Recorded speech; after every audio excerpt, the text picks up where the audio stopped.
la represión o la pobreza extrema, finalmente encontraron un camino para reconstruir sus vidas. Y ahora ese esfuerzo está en riesgo. Esta decisión amenaza con desgarrar los lazos familiares que apenas comenzaban a sanar. No se trata de un debate abstracto sobre política migratoria. Estamos hablando de niños que podrían volver a ser separados de sus padres, de trabajadores que ya están aportando a sus comunidades, de personas que huyeron del horror y que por fin encontraron un poco de estabilidad. Lo más alarmante es que esta ofensiva no va dirigida a quienes entraron al país de manera irregular ni a quienes violaron la ley. Está dirigida precisamente a quienes cumplieron con cada uno de los requisitos del sistema. Es en esencia una traición a la promesa de un proceso justo y humano. Además, es evidente que el objetivo final de esta política es despojar a estas personas de su estatus legal para convertirlas en blanco de deportación. Este ha sido, desde el principio, la verdadera intención de esta administración: empujar a la gente hacia la ilegalidad para luego justificar su expulsión sin importar que hayan ingresado de forma legal, con documentos aprobados y tras rigurosas verificaciones de antecedentes. La meta para los que tienen menos de 2 años en el país es dejarlos sin estatus legal para convertirlos en sujetos de una remoción expedita, que no tengan que pasar por las cortes y que puedan ser deportados para seguir cumpliendo las metas de las cuotas de la administración Trump. Defender el parole humanitario no es solo una cuestión legal, es defender los valores más fundamentales que Estados Unidos dice representar: la compasión, la justicia, la dignidad humana y el derecho a un futuro mejor. Pero no nos estamos rindiendo, los veremos en las cortes y en las calles. Thank you so much for your powerful words. Gracias por sus palabras muy fuertes.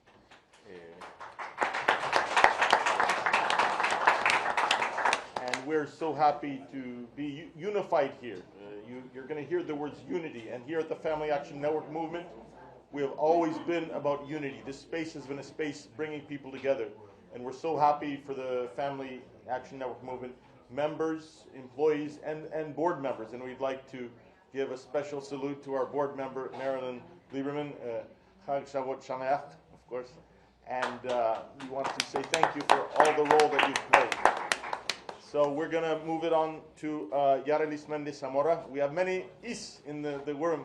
Yarelis, making a very important difference. Yarelis will speak about Nicaragua, one of the 4 countries of the CHNV program, and about much more. So from the American Friends Service Committee, we are very happy to say welcome to all of the AFSC people, as well as Yarelis. Yarelis, palabra suya.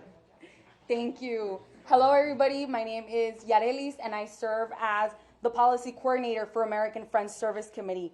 I'm also Nicaraguan, and I grew up seeing the contributions of my community in this state, and I am so proud to be Nicaraguan. The CHNV parole program was a recognition of the dire conditions in Nicaragua and allowed for Nicaraguan mothers, fathers, aunts, and other family members to be reunited after years of separation. I know that it allowed a grandmother in my community to meet her grandchild for the first time after a decade. People were fleeing for their lives, and now they find themselves in an atmosphere of fear and uncertainty. The parole program successfully created a legal pathway of migration. It saved the lives of thousands of individuals who now face deportation, even though they came through a legal process. This decision comes at a time when the Trump administration is breathing down the neck of DHS to speed up the rate of deportations, no matter the human cost, no matter how it will weaken the very principles that this country was built on.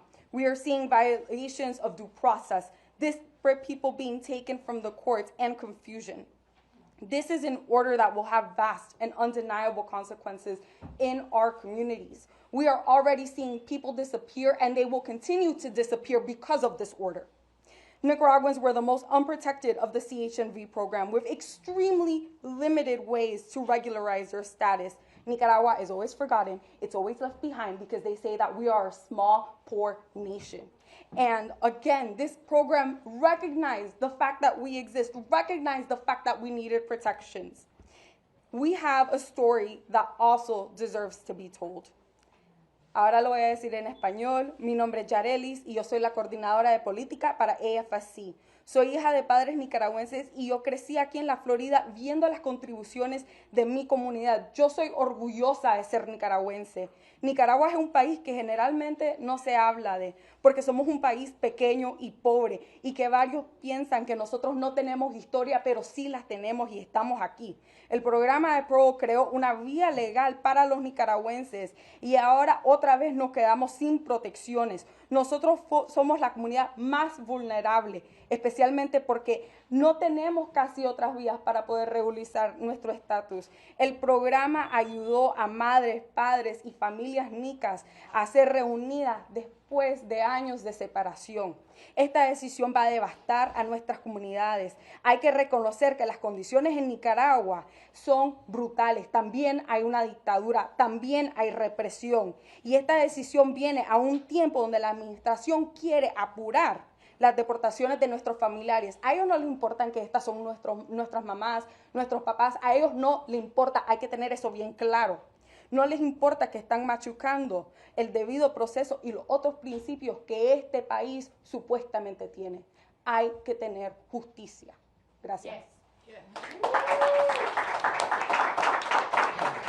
Muchísimas gracias, Yarlis. Y tenemos que recordar que Nicaragua, como ella dijo, tiene una vulnerabilidad particular, porque la última redesignación de TPS de Nicaragua fue más de 20 años antes. Entonces, podemos comparar 3.000 nicaragüenses aquí ahora con TPS y vulnerable, no sé por cuánto tiempo, comparar esa cifra de 3.000 con los 300.000 personas nicaragüenses que pudieran aprovechar de una designación de TPS por Nicaragua, que infelizmente nunca ocurrió. Y tenemos que recordar eso.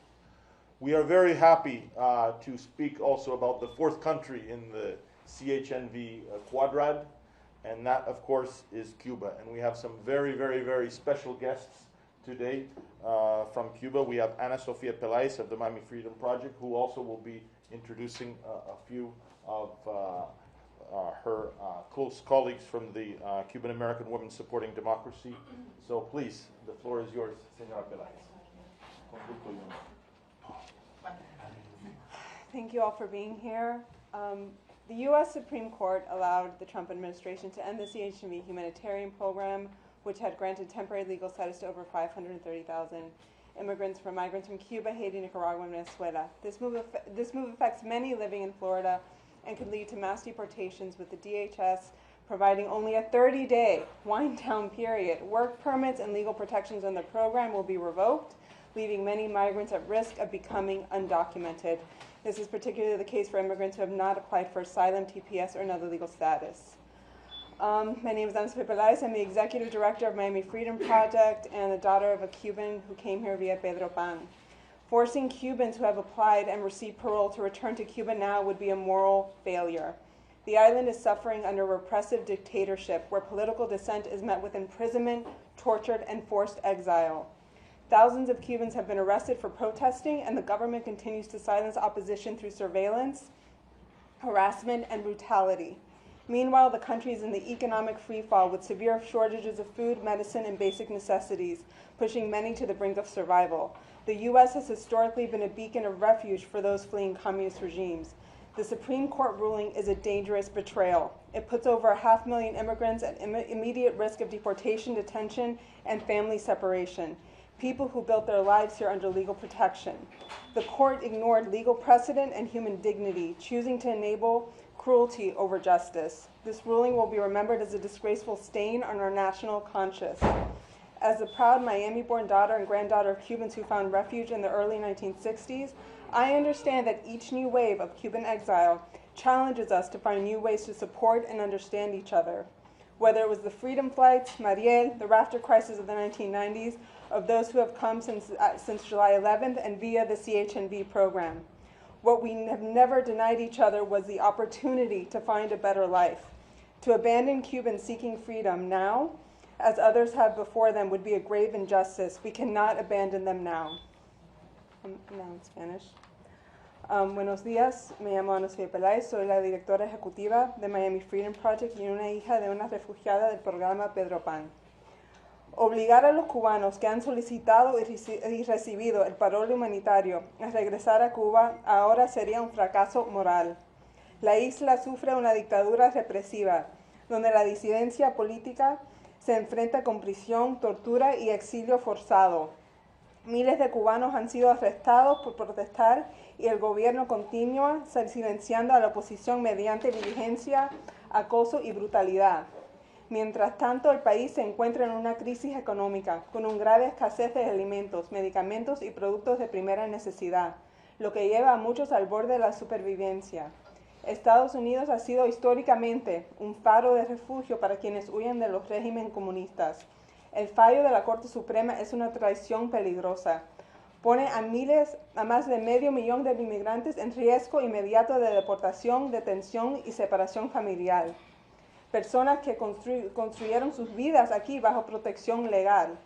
La Corte ignoró los precedentes legales y la dignidad humana y optó por permitir la crueldad en lugar de la justicia. Este fallo será recordado como una mancha vergonzosa en nuestra conciencia nacional. Como hija y nieta nacida en Miami de cubanos que encontraron refugio a principios de la década de los 60, comprendo que cada nueva ola de exilio cubano nos reta a encontrar nuevas maneras de apoyarnos y comprendernos mutuamente, ya sea mediante los vuelos de la libertad, el Mariel, la crisis de los balseros en la década de los 90, o quienes llegaron después del 11 de julio y a través del programa CHNV. Lo que nunca nos hemos negado el uno al otro fue la oportunidad de encontrar una vida mejor. Abandonar a los cubanos que buscan la libertad como otros lo hicieron antes sería una grave injusticia. No podemos abandonarlos ahora. Muchas gracias. Sure, and now I'm very proud to introduce Sylvia Munoz with the Cuban American Women Supporting Democracy, and Elena Munoz. Hi, my name is Sylvia Munoz. I am a Catholic, Cuban American, and a proud member of the Cuban American Women Supporting Democracy, as well as the Instituto Jesuita Pedro Arrupe and the Miramar Circle of Protection, all organizations that work for immigrants. As you already know, more than 500,000 people from Cuba, Venezuela, Haiti, and Nicaragua are losing their legal status thanks to Trump's order and the Supreme Court's decision. This legal way to enter the United States was instituted precisely because we have a broken immigration system, and it was referred to by the name humanitarian parole for a reason. Humanitarian because the 4 countries these people come from are a total mess. Violence without liberties, lacking most basic things needed for survival like food, electricity, or medicine. This order gives ICE a green light to grab these immigrants and deport them to the hell they escaped from in a legal way.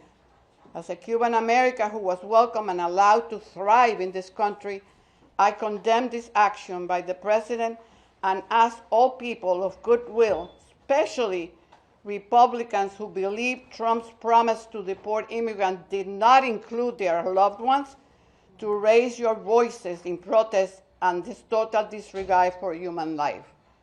This is an atrocity and must be stopped. Thank you. En español no lo escribí, pero mi nombre es Silvia Muñoz, soy miembro de varias organizaciones pro inmigrantes.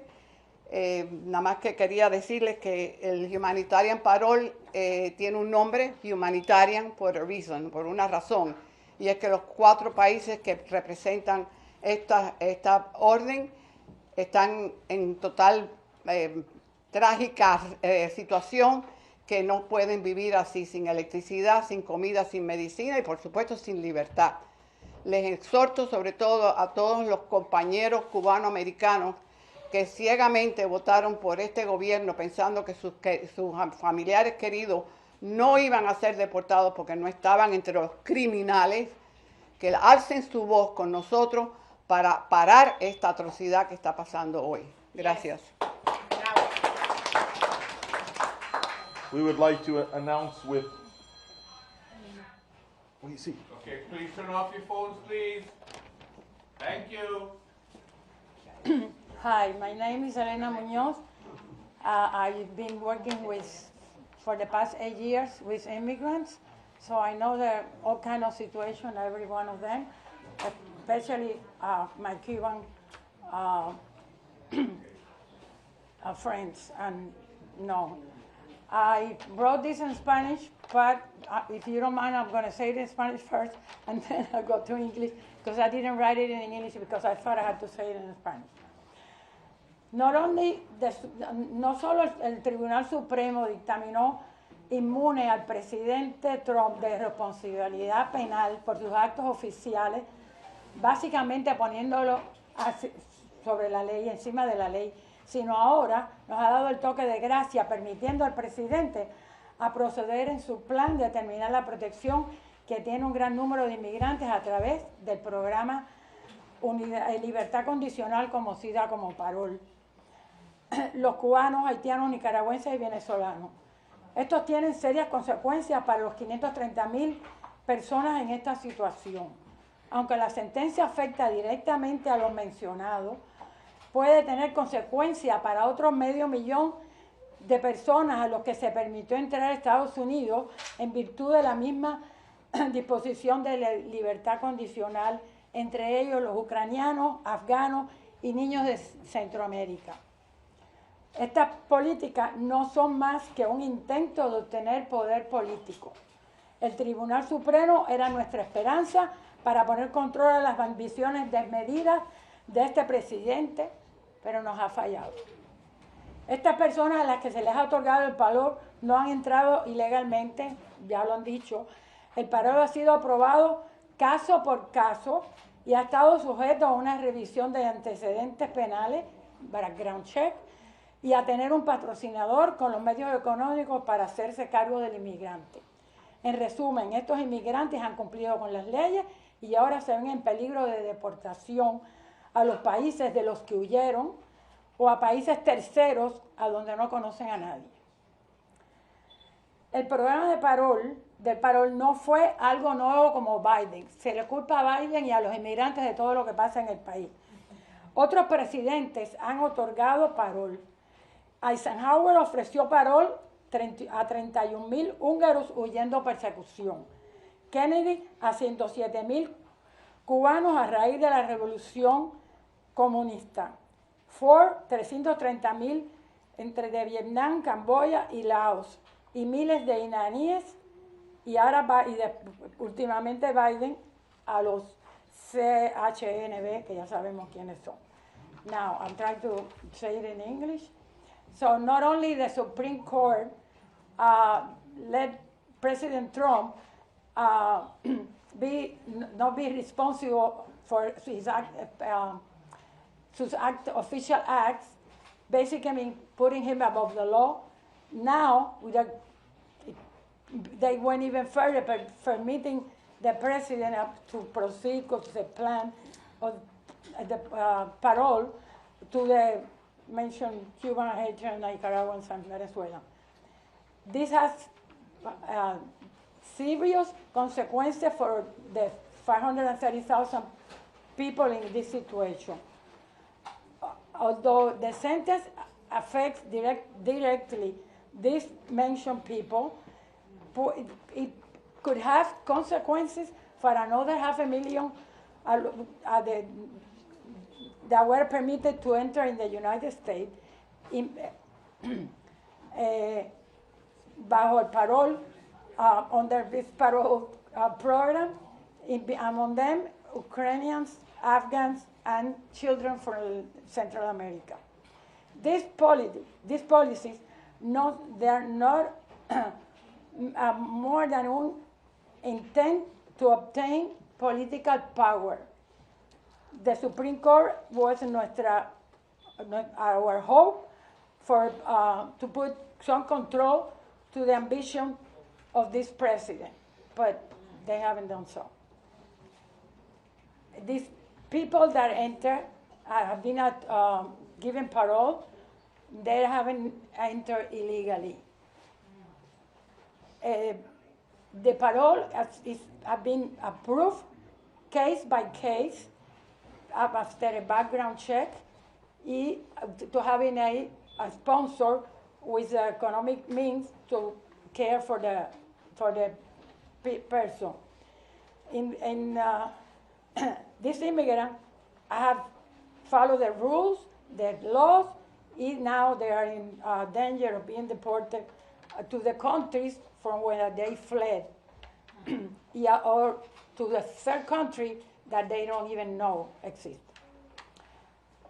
Today are the immigrants.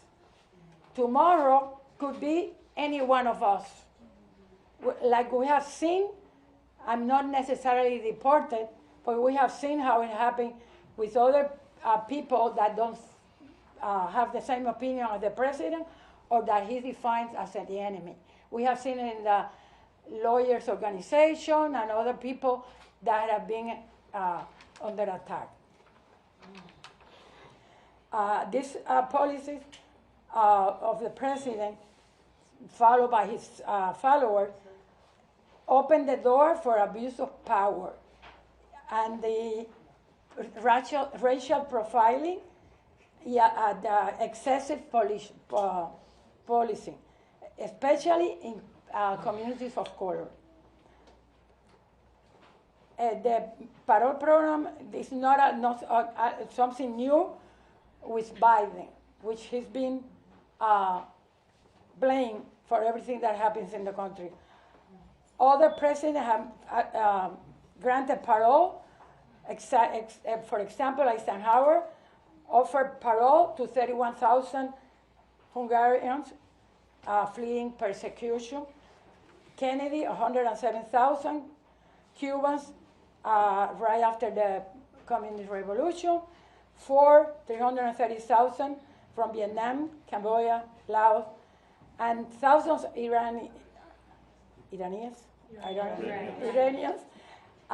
now and later Biden with CHNV. This country, little by little, faster than we expected, is becoming a total dictatorship. The Constitution was written to prevent for this happening. Not giving any more power and none of the branches. But we are seeing that one of those branches, in this decision by the Supreme Court, is demonstrating an alliance with the executive power. Unfortunately, until all these people in this country don't get up to demand justice and go and get out of apathy, working to conserve our democracy, electing people that are capable to lead this country democratically, there is no future for future generations. Thank you.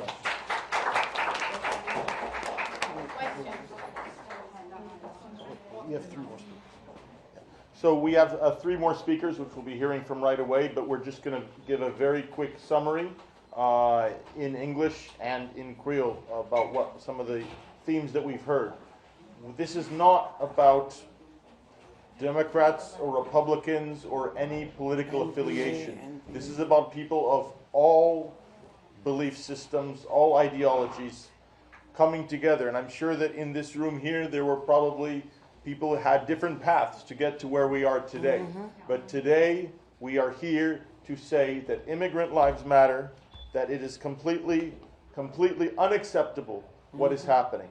And the call is to reach out to decision makers of both parties, of different walks of decision making, to say this is absolutely unacceptable. And with that, n'a juste un petit résumé pour qui ça nous là et qui ça nous tendait jusqu'à présent. Parce que ou tendez moun yo sorti dans différents chemins. Moun yo te gen doit gen différentes croyances. C'est pas une question démocrate, c'est pas une question républicaine. Nous là pour nous supporter dignité et respect immigrants. Et raison qui fait ça, c'est parce que vie immigrant comptait, immigrants contribuer à l'économie. Si immigrants pas là, l'économie, surtout en Floride, n'est pas capable de fonctionner. Et ça sont à cruel pour inviter au monde pendant 2 ans pour venir aux États-Unis. Moun yo qui te suivent tout chemin légal nécessaire pour venir, pour travailler, pour payer taxes, pour supporter famille. Et puis dans mi-temps chemin, on dit ah nous changer d'idée et nous censés annuler possibilité pour continuer là. Et nous bien contents qu'on avocat qui les fonds légionnaires qui parlait de promissory l'autre jour quand il explique si un gouvernement qu'on engagement invité au monde sous base d'un programme mon chambre de ville il quitte côté le terre il vient aux États-Unis légalement et puis devant pour même gouvernement ça pour dire non nous changer d'idée ou pas carité c'est base vraiment procès juridique et nous extrêmement déçus pour nous voir que Cour cassation Cour suprême prend décision qu'elle prend 7-2 pour lui évacuer décision Talwanité prend injonction juge Talwanité prend injonction et yo mettez plus passer 500 000 immigrants à risque. And with that we are going to pass on to our next speaker. We have 3 more speakers, then we will take questions. We have Tessa Petit, the executive director of the Florida Immigrant Coalition. Welcome.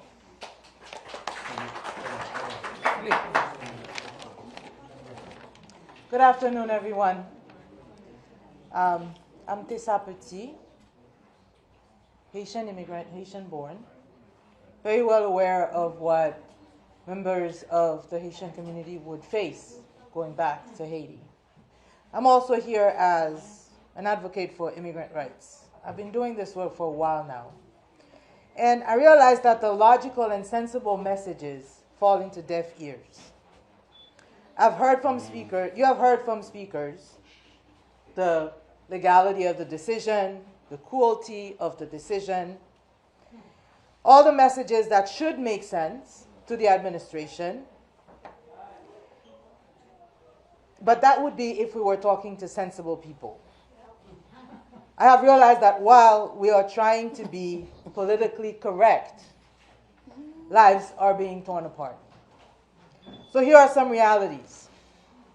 The administration's goons told you they would focus on deporting criminals. They lied.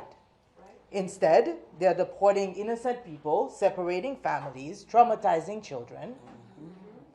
The administration goons told you they would only deport people who entered the United States illegally. Again, they lied.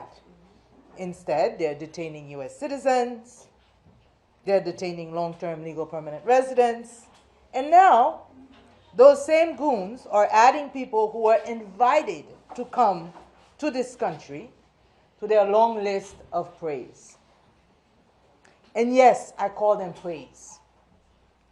Because after seeing how they've been treating immigrants throughout the country in the past couple of weeks, particularly the last week, there is no other word to describe what we have become to this administration. Last week's event actually made me think about a movie, The Hunt. That's how disgusting this has become. I could stand here and talk to you about the CHNV parole. I could talk to you about everything that these folks are going to face. But instead, I'm going to talk to you about the reality of not just them, the millions, the hundreds of thousands that they are deporting. And I'm going to talk to you about, because they can't meet a quota, we have become a quota. Because they can't meet their quota, they're making up illegal immigrants. Right. Just so they can satisfy an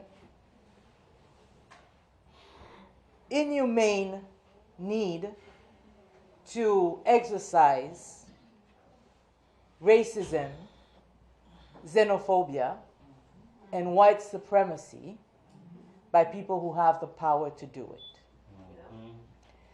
To the American people, I'm saying this. It's us now. Your turn will come. If you don't look a certain way, you don't talk a certain way, you don't act a certain way, your turn will come. You're allowing precedents that will change your world forever. I come from an absence of democracy. I come from anarchy. I come from dictatorship. I come from authoritarianism. I know what it does. Yes, you've heard us say that we will stand and we will fight for immigrants. But my call now is to the American people. We can't fight this alone. You can't close your eyes to 500,000 people who came here, who were invited to come here, and who are now being identified as criminals. We are human beings. And the 500 CHNV parole holders are just a small piece, because there's also 530 Venezuelans on TPS. There's also another 500,000 Haitians coming up. The decision for Haitian TPS, by the way, is the day after tomorrow. So my call to you, we need help. We need help to make sense out of the nonsense that is happening now. As immigrants, we're asking Americans, stand up with us, because we are your neighbors. We are your colleagues. We're your friends. We're your lovers. Stand up with us. We need you now more than ever, because this has to stop.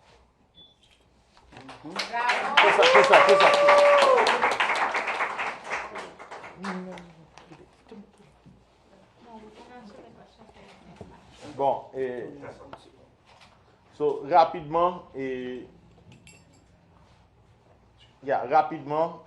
en créole, Tessa Petit, directrice exécutive Florida Immigrant Coalition, rappelez-nous que l'ILA sous deux bases. L'ILA sous base que sont haïtiens, qui sortent dans pays vraiment, qui marqués par absence de démocratie. Et également l'ILA, en trois phrases simplement, également l'ILA pour par rapport à plaidoyer nécessaire qu'il a pour immigrants, parce que ce n'est pas seulement Haïti qui est dans cette situation. Ça, en pile dans le pays, il a fait face à situation côté sont cruelles pour oser retourner dans le pays d'origine, gens que situation est dans le pays d'origine, et nous rappeler également que faut que nous pas tomber dans le piège côté yo vini pour un tel, pas dans la même situation avec un tel, yo pas venir pour moi. Coin s'ouvre, il y a venu pour nous tous. Grain par grain. Donc, songez ça. We are very close to wrapping up with our remarks. We would like to invite Florida Rising very quickly to say a few words, followed by the Asian American Federation of Florida. Thank you. Cool. Good afternoon, everybody. My name is Sebastian Caicedo. I am the Regional Director for Florida Rising. We are a nonprofit organization that works across the state. First of all, I was born and raised in Colombia. I'm a proud immigrant. And we are here extending our love and solidarity to the over 500,000 members of communities throughout the U.S. who legally came in the past 2 years as part of the humanitarian parole program launched by former Biden administration early 2023. Hundreds of thousands of them are here in our state, in the state of Florida, and many of them are here in our county, Miami-Dade County. They have been legally working, paying taxes, supporting their families, and now, based on a cruel Supreme Court decision on May 30th, last Friday, they're facing loss of jobs, work authorization, livelihood, and protection from deportation.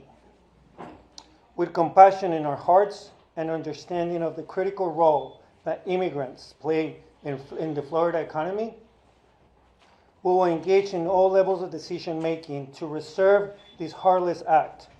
And we hope that they will make a change and they will change this. I will say it really quickly in Spanish. Mi nombre es Sebastián Caicedo, soy el director regional de Florida Rising, soy colombiano y soy inmigrante. Representamos a miembros alrededor del estado de la Florida, estoy hablando por parte de ellos ahora. Extendemos nuestro cariño y solidaridad a más de 500,000 miembros de la comunidad en todos los Estados Unidos que llegaron legalmente en los últimos 2 años y medio, como parte del programa de libertad condicional humanitaria, lanzado por la administración anterior del presidente Biden en el 2023. Cientos de miles de ellos se encuentran en el estado de Florida y muchos de ellos viven aquí en nuestro condado, en Miami-Dade County. Han estado trabajando legalmente, pagando sus impuestos y manteniendo a sus familias. Ahora, debido a una cruel decisión de la Corte Suprema del viernes pasado, enfrentan la pérdida de sus empleos, autorización de trabajo, medios de vida y protección contra la deportación.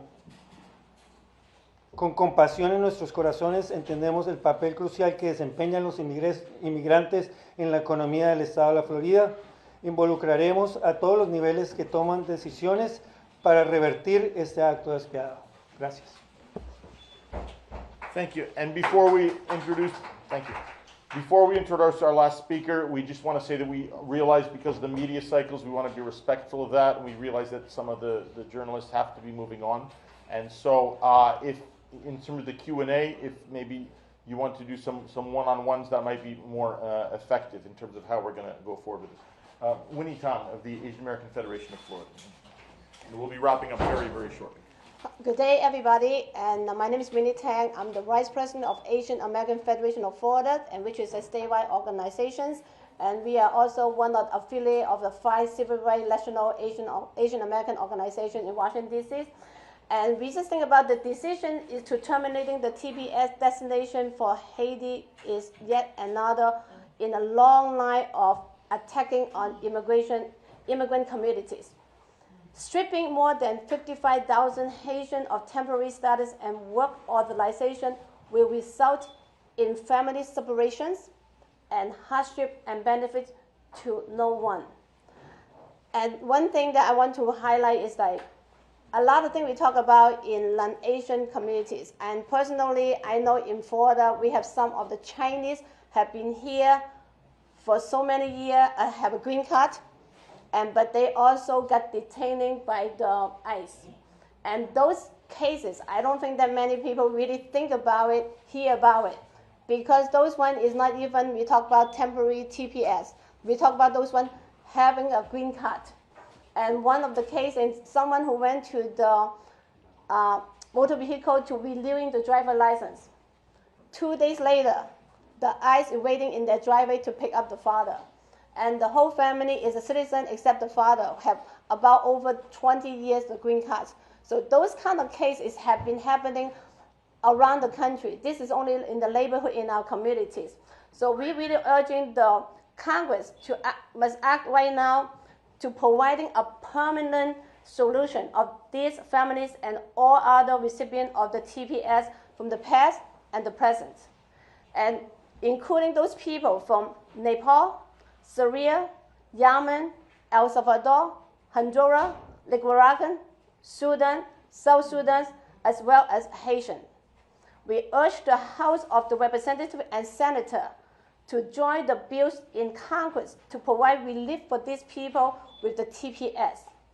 Following this tragedy event in their home countries, TPS holders have rebuilt their lives in the United States and have become part of our communities. To strip away the protection and the ability of the people to provide for themselves and their families is cruel and goes against our value in these countries. We will continue as Asian Americans stand together and united to fight for our communities to ensure that immigrants and refugees are treated with dignity and respect. Thank you.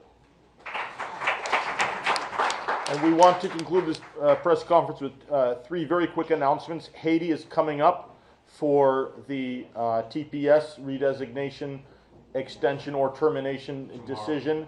Tomorrow, the 4th will be 60 days prior to the designation deadline. The Department of Homeland Security is likely to make an announcement. We are fearing the worst if we're looking at the trajectory of Afghanistan and other countries and how they ruled. So you absolutely have to keep Haiti and TPS on your radar screen. We want to thank the efforts of Teolyn Johnson, a community member who has been very, very, very important in the question not only of uplifting immigrant rights and the questions of detention, particularly of the death of Marie Blaise, who was basically died due to negligence of the detention system and ICE in the Broward Transitional Center, and we want to thank her for the efforts that she's made. We also have one of our partners, Americans for Migrant Justice, who is here, and will just very, very, very quickly, 30 seconds or 1 minute, just very quickly talk about your services, because they are one of the service providers that is absolutely crucial in our community. Very quickly. Good evening, everyone. My name is Reuni Foston. I'm a staff attorney with Americans for Migrant Justice. We share the sentiments of all of our colleagues here that the termination of CHNV is an inhumane act that will devastate a lot of families here in South Florida. And we stand here today, let's say, of the 500,000 that are going to be impacted, that we have services available. We've opened up our detention hotline so they can call us at 786-454-8554. There will be those on the line available to talk to family members that may have had someone that came on the CHNV program detained.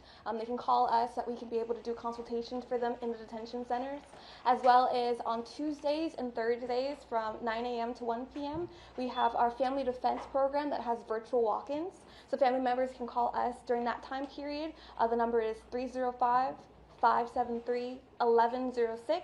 Our extension is 8008. Once again, it's 305-573-1106, extension 8008.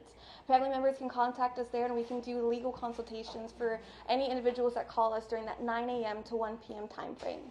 Our last service that we want to bring to the community's attention is our RAISE hotline. That number is 1-888-600-5762. We're using that hotline to monitor ICE activity. If there's any raids, if there's any disturbances that you all may know of, you can contact that hotline to bring that to our awareness, and we can communicate with our lovely community partners here. Thank you so much for your time.